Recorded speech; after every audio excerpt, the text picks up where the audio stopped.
ஐயாவுக்கு வணக்கம். மக்கள் 10,000 பேருக்கு அரிசி தராரு.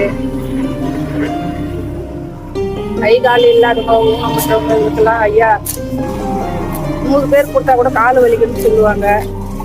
ஆனா ஐயா 3 ஹவர் 4 ஹவர் இருந்து அவங்களுக்கு போயிட்டு சிரிச்சு முகத்தோட சந்தோஷத்தோட அரிசி புடவை கோதுமை மாவு ரவை அனைத்து பெட்ஷீட்லாம் கொடுத்து மக்களுக்கு ஊட்டி மாதம் வரிசை தாய் விட்ட போனால் கூட அந்த வரிசை கிடைக்காது.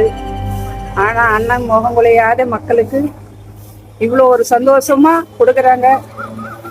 காசு இல்லாதவங்களுக்கு ஆட்டோ பிடிச்சி அதை எடுத்துன்னு போயிட்டு ஐயா அனுப்புகிறாரு. அவர் நல்லா இருக்கணும். ஆனால் இந்த அவர் தலைமுறையில் இன்னும் அவங்க மக்கள் இதே சேவை செய்யணும். நன்றி.